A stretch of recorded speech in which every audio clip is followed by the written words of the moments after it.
I see is the battle, you see my victory.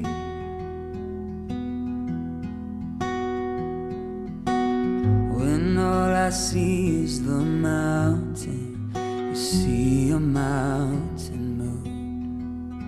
And as I walk through the shadow, your love surrounds me.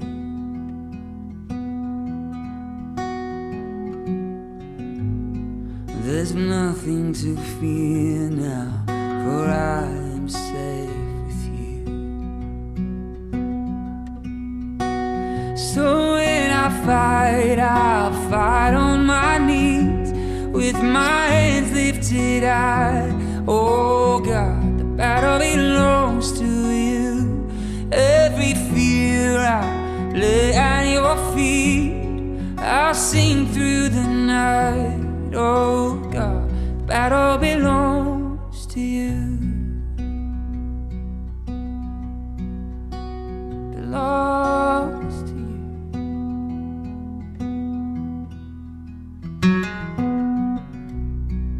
And if you are for me, who can be against me?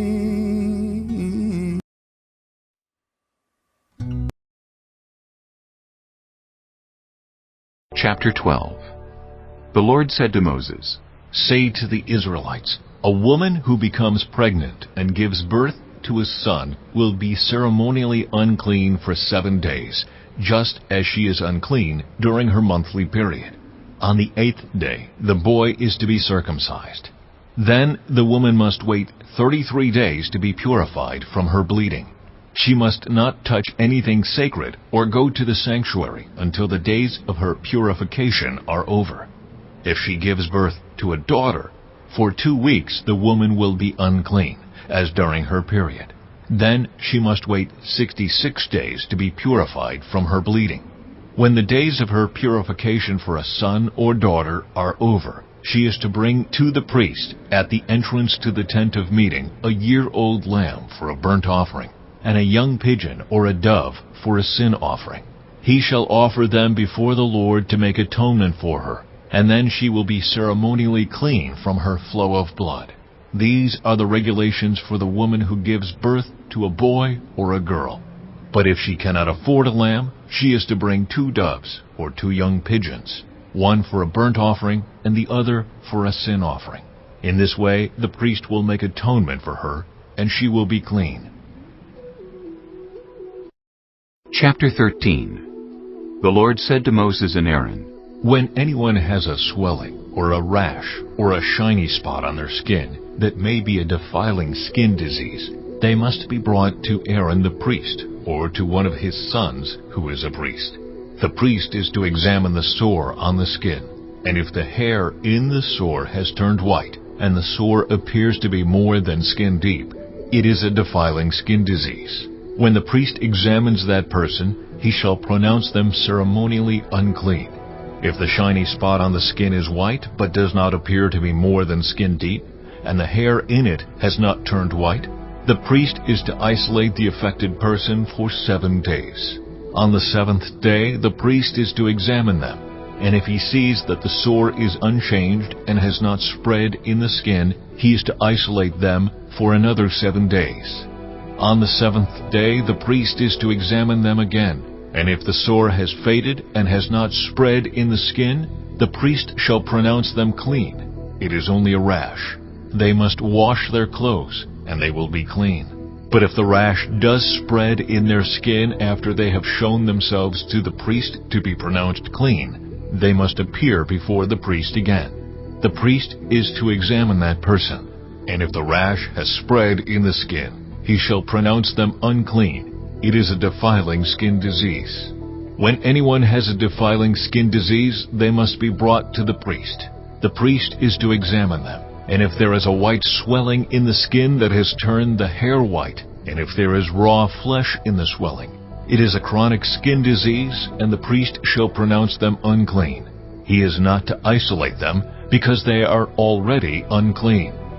If the disease breaks out all over their skin, and, so far as the priest can see, it covers all the skin of the affected person from head to foot, the priest is to examine them. And if the disease has covered their whole body, he shall pronounce them clean. Since it has all turned white, they are clean. But whenever raw flesh appears on them, they will be unclean. When the priest sees the raw flesh, he shall pronounce them unclean. The raw flesh is unclean. They have a defiling disease. If the raw flesh changes and turns white, they must go to the priest. The priest is to examine them. And if the sores have turned white, the priest shall pronounce the affected person clean. Then they will be clean. When someone has a boil on their skin and it heals, and in the place where the boil was, a white swelling or reddish-white spot appears, they must present themselves to the priest. The priest is to examine it, and if it appears to be more than skin deep, and the hair in it has turned white, the priest shall pronounce that person unclean.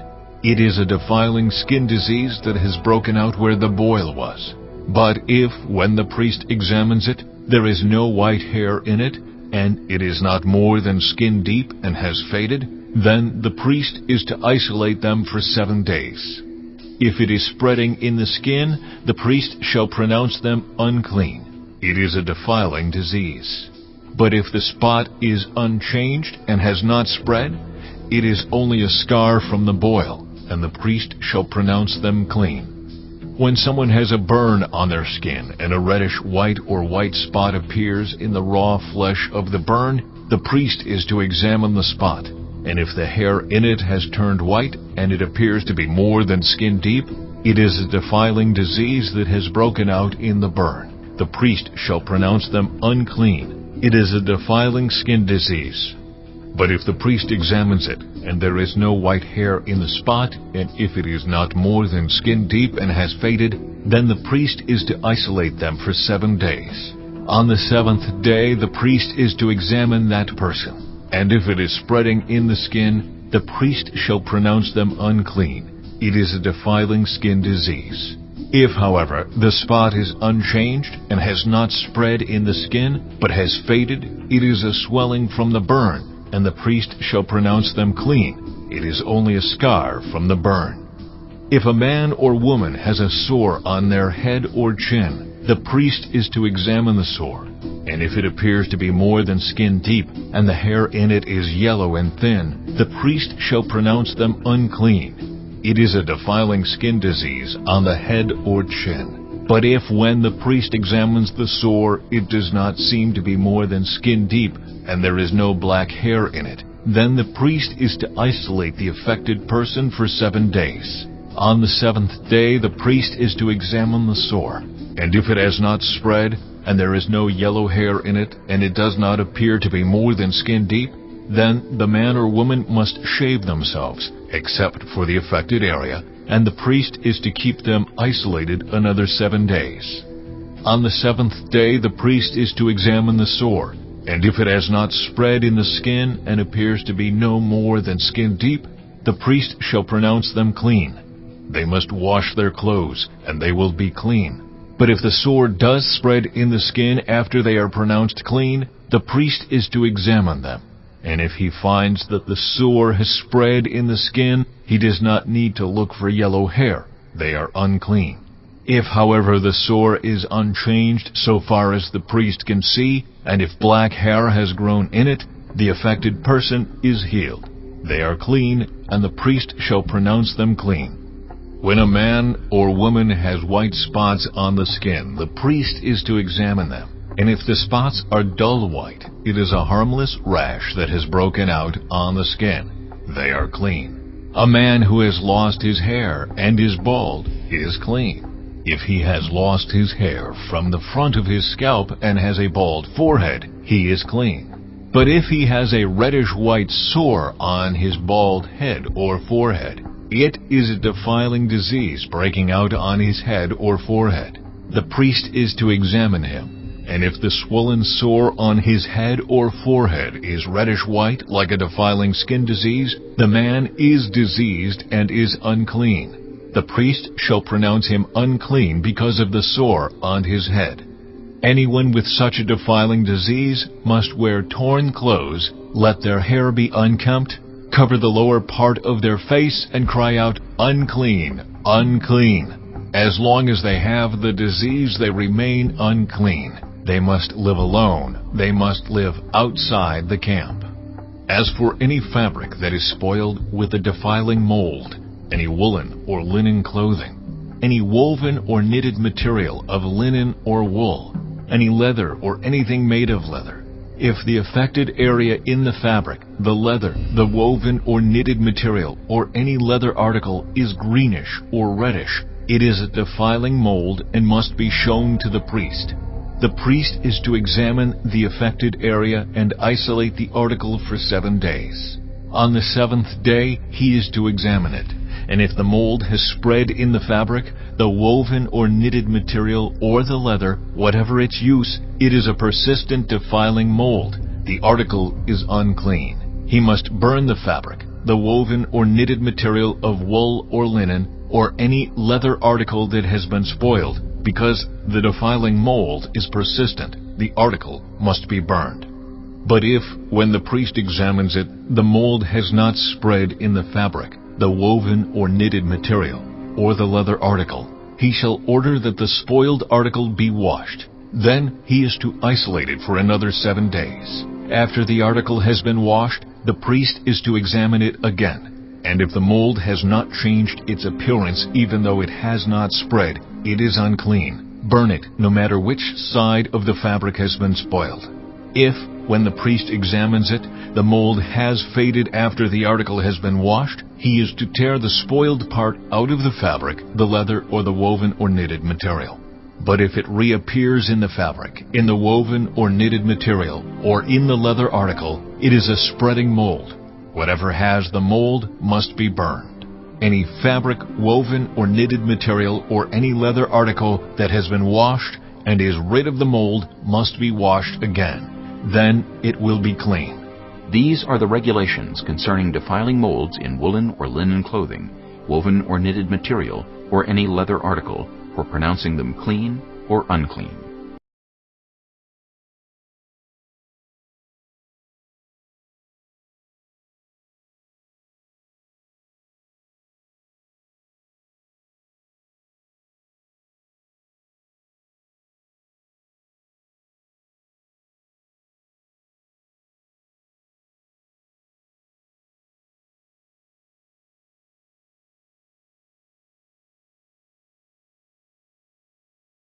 Chapter 19.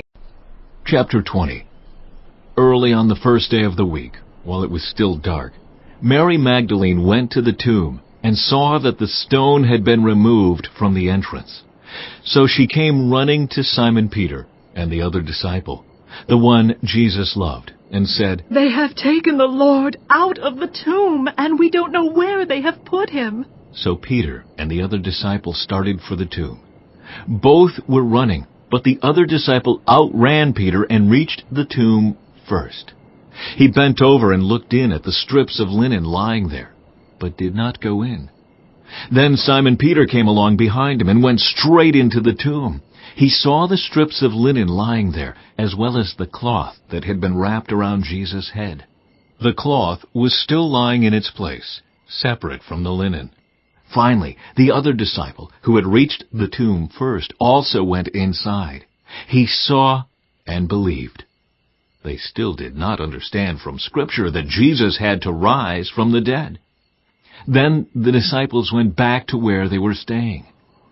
Now Mary stood outside the tomb crying. As she wept, she bent over to look into the tomb, and saw 2 angels in white, seated where Jesus' body had been, one at the head and the other at the foot. They asked her, "Woman, why are you crying?" "They have taken my Lord away," she said. "and I don't know where they have put him." At this, she turned around and saw Jesus standing there, but she did not realize that it was Jesus. He asked her, "Woman, why are you crying? Who is it you are looking for?" Thinking he was the gardener, she said, "Sir, if you have carried him away, Tell me where you have put him, and I will get him." Jesus said to her. Mary, She turned toward him and cried out in Aramaic, "Rabboni!" which means teacher. Jesus said, do not hold on to me, for I have not yet ascended to the Father. Go instead to my brothers and tell them, I am ascending to my Father and your Father, to my God and your God. Mary Magdalene went to the disciples with the news, "I have seen the Lord!" and she told them that he had said these things to her. On the evening of that first day of the week, when the disciples were together, with the doors locked for fear of the Jewish leaders, Jesus came and stood among them and said, Peace be with you. After he said this, he showed them his hands and side. The disciples were overjoyed when they saw the Lord. Again, Jesus said, Peace be with you. As the Father has sent me, I am sending you. And with that, he breathed on them and said, Receive the Holy Spirit. If you forgive anyone's sins, their sins are forgiven. If you do not forgive them, they are not forgiven. Now Thomas, also known as Didymus, one of the 12, was not with the disciples when Jesus came. So the other disciples told him, We have seen the Lord. But he said to them, Unless I see the nail marks in his hands, and put my finger where the nails were, and put my hand into his side, I will not believe. A week later his disciples were in the house again, and Thomas was with them. Though the doors were locked, Jesus came and stood among them and said, Peace be with you. Then he said to Thomas, Put your finger here. See my hands. Reach out your hand and put it into my side. Stop doubting and believe. Thomas said to him, My Lord and my God. Then Jesus told him, Because you have seen me, you have believed. Blessed are those who have not seen, and yet have believed. Jesus performed many other signs in the presence of his disciples, which are not recorded in this book. But these are written that you may believe that Jesus is the Messiah, the Son of God, and that by believing you may have life in his name. Chapter 21. Afterward, Jesus appeared again to his disciples by the Sea of Galilee. It happened this way. Simon Peter, Thomas, also known as Didymus, Nathanael from Cana in Galilee, the sons of Zebedee, and 2 other disciples were together. I'm going out to fish, Simon Peter told them. And they said, We'll go with you. So they went out and got into the boat. But that night they caught nothing. Early in the morning Jesus stood on the shore, but the disciples did not realize that it was Jesus. He called out to them, Friends, haven't you any fish? No. They answered. He said, Throw your net on the right side of the boat, and you will find some. When they did, they were unable to haul the net in because of the large number of fish. Then the disciple whom Jesus loved said to Peter, It is the Lord. As soon as Simon Peter heard him say, It is the Lord, he wrapped his outer garment around him, for he had taken it off, and jumped into the water. The other disciples followed in the boat, towing the net full of fish, for they were not far from shore, about 100 yards. When they landed, they saw a fire of burning coals there, with fish on it, and some bread. Jesus said to them, Bring some of the fish you have just caught. So Simon Peter climbed back into the boat and dragged the net ashore. It was full of large fish, 153, but even with so many, the net was not torn. Jesus said to them, Come and have breakfast. None of the disciples dared ask him, Who are you? They knew it was the Lord. Jesus came, took the bread, and gave it to them, and did the same with the fish. This was now the 3rd time Jesus appeared to his disciples after he was raised from the dead. When they had finished eating, Jesus said to Simon Peter, Simon, son of John, do you love me more than these? Yes, Lord, he said. You know that I love you. Jesus said, Feed my lambs. Again Jesus said, Simon, son of John, do you love me? He answered, Yes, Lord, you know that I love you. Jesus said, Take care of my sheep. The third time he said to him, Simon, son of John, do you love me? Peter was hurt because Jesus asked him the third time, Do you love me? He said, Lord, you know all things. You know that I love you. Jesus said, Feed my sheep. Very truly I tell you, when you were younger, you dressed yourself and went where you wanted. But when you are old, you will stretch out your hands, and someone else will dress you and lead you where you do not want to go. Jesus said this to indicate the kind of death by which Peter would glorify God. Then he said to him, Follow me. Peter turned and saw that the disciple whom Jesus loved was following them. This was the one who had leaned back against Jesus at the supper and had said, Lord, who is going to betray you? When Peter saw him, he asked, Lord, what about him? Jesus answered, If I want him to remain alive until I return, what is that to you? You must follow me. Because of this, the rumor spread among the believers that this disciple would not die. But Jesus did not say that he would not die. He only said, If I want him to remain alive until I return, what is that to you? This is the disciple who testifies to these things and who wrote them down. We know that his testimony is true. Jesus did many other things as well. If every one of them were written down, I suppose that even the whole world would not have room for the books that would be written.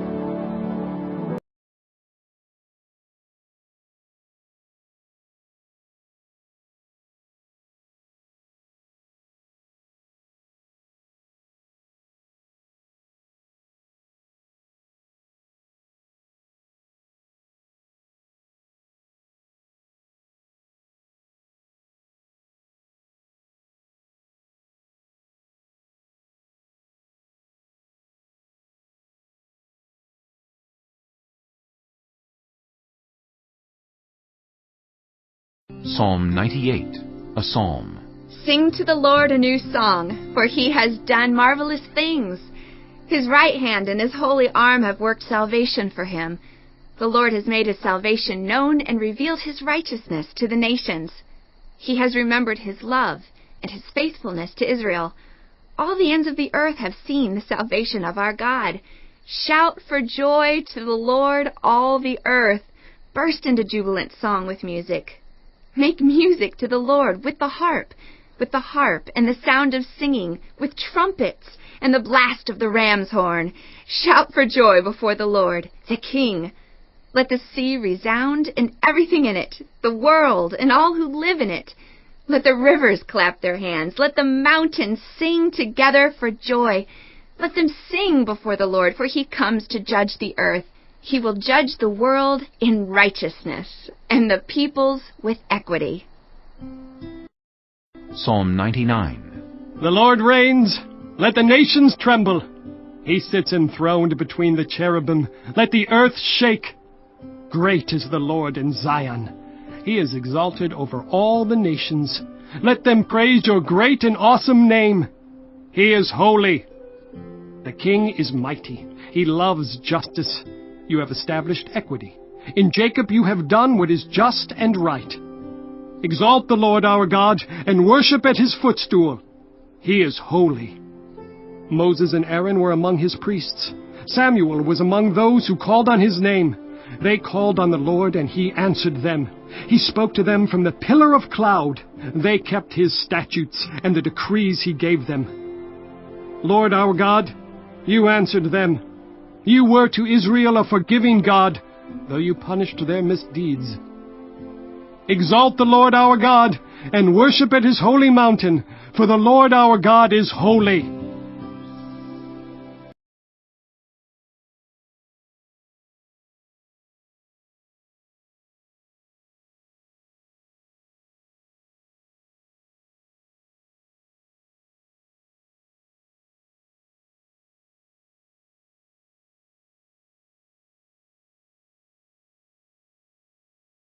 Chapter 22. A good name is more desirable than great riches. To be esteemed is better than silver or gold. Rich and poor have this in common: the Lord is the maker of them all. The prudent see danger and take refuge, but the simple keep going and pay the penalty.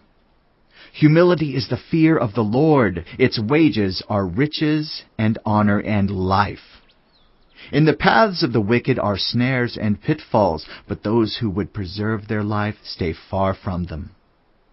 Start children off on the way they should go, and even when they are old, they will not turn from it. The rich rule over the poor, and the borrower is slave to the lender. Whoever sows injustice reaps calamity, and the rod they wield in fury will be broken. The generous will themselves be blessed, for they share their food with the poor. Drive out the mocker, and out goes strife. Quarrels and insults are ended. One who loves a pure heart and who speaks with grace will have the king for a friend. The eyes of the Lord keep watch over knowledge, but he frustrates the words of the unfaithful. The sluggard says, "There is a lion outside. I'll be killed in the public square." The mouth of an adulterous woman is a deep pit. A man who is under the Lord's wrath falls into it. Folly is bound up in the heart of a child, but the rod of discipline will drive it far away. One who oppresses the poor to increase his wealth, and one who gives gifts to the rich, both come to poverty. Saying 1. Pay attention and turn your ear to the sayings of the wise. Apply your heart to what I teach. For it is pleasing when you keep them in your heart and have all of them ready on your lips. So that your trust may be in the Lord, I teach you today, even you. Have I not written 30 sayings for you?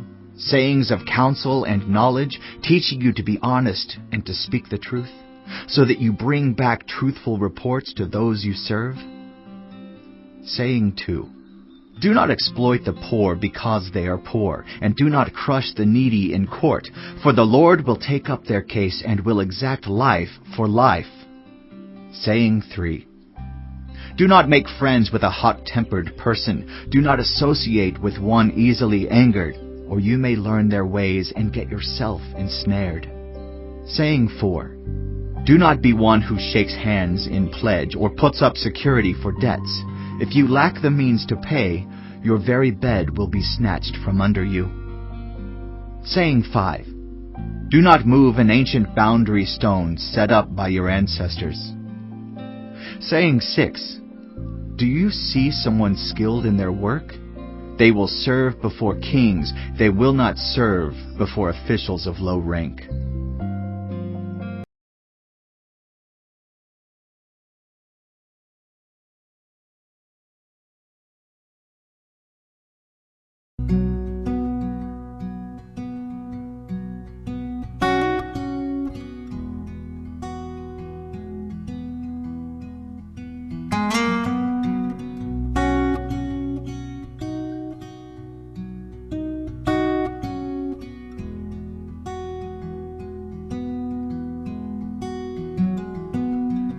When all I see is the battle, you see my victory.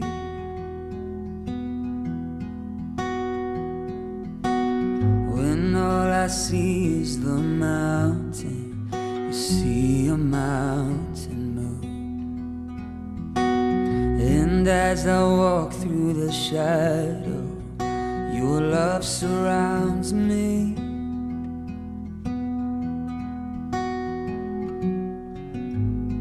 There's nothing to fear now, for I am safe with you. So when I fight, I'll fight on my knees, with my hands lifted high. Oh God, the battle belongs to you. Every fear I lay at your feet, I'll sing through the night. Oh God, the battle belongs to you. Belongs to you.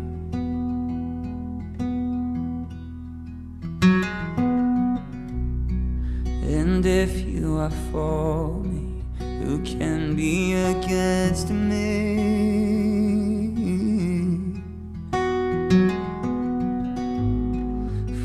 Jesus, there's nothing impossible for you. When all I see are the ashes, you see the beauty. Thank you, God. When all I see is a growth, God, you see the empty tomb. So when I fight, I'll fight on my knees with my hands lifted high. Oh God, the battle belongs to you, and every fear I lay at your feet, and I'll sing through the night. Oh God, the battle belongs to you. An almighty fortress, you go before us. Nothing can stand against the power of our God. You shine in the shadow, you in every battle. Nothing can stand against the power of our God. An almighty fortress, you go before us. Nothing can stand against the power of our God. You shine in the shadow, you in every battle. Nothing can stand against the power of our God.